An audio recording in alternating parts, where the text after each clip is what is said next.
If I were to ask a whole of individuals, who of them felt behind, I can promise you that at least 85% of them would raise their hands.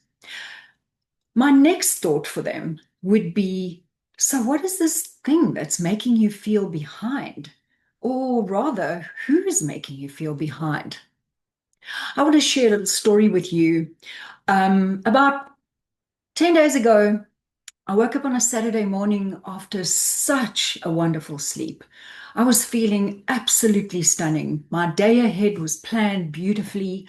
I was about to take Shanky, my pup, for a walk. Our walk was usually an hour and a half long, and then I was off to a wonderful family brunch.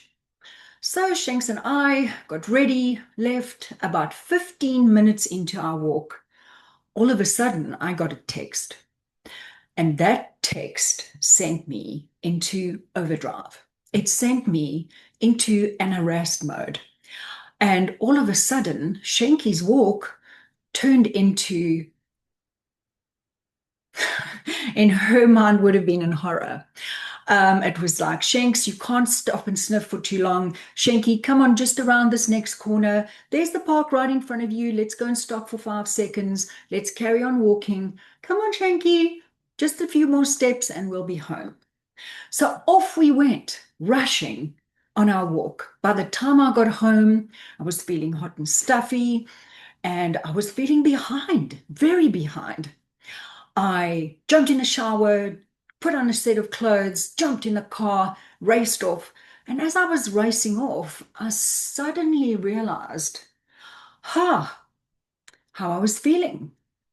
And I asked myself that question, Karolyn, whose timeline are you on? Was I on my family's timeline? Nope. Was I on society's timeline? Nope, not exactly. I was on my own timeline. That timeline that had been built up over the years of stitched together puzzle pieces that didn't fit. They were made from uninterrupted stories.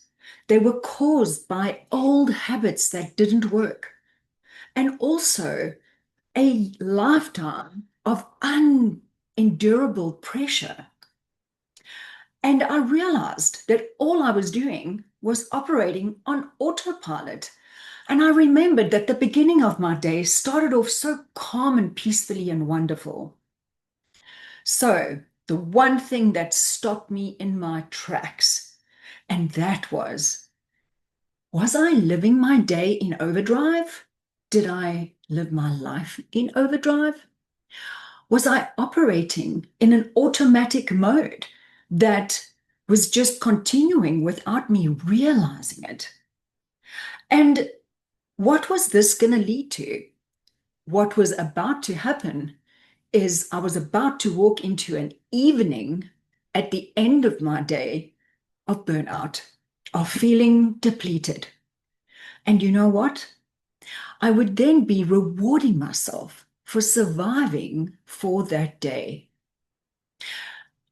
And oftentimes, the way we reward ourselves after a day like that doesn't heal us. We often just lay back on the couch or on our bed with food that isn't going to make us feel good.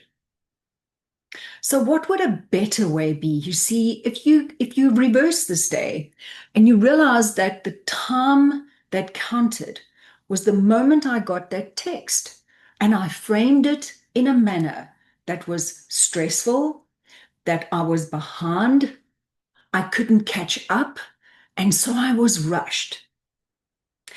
So what the reward puzzle does is we don't want to fix your life.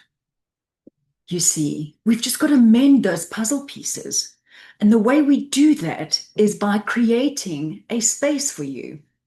And by gifting you that space, you can use it in any manner you choose. Wouldn't all of us like a little space? Then we wouldn't feel behind. And in that moment that you have that space, you can pause and reflect on whose timeline are you on? And that rush that you think you're in, is it really worth it? So, if you would like to find out more about the reward puzzle, I would love to gift you a free lesson. And the free lesson I would recommend would be what lurks behind our choices. I believe you will find it super enlightening, and I can't wait to hear all about it.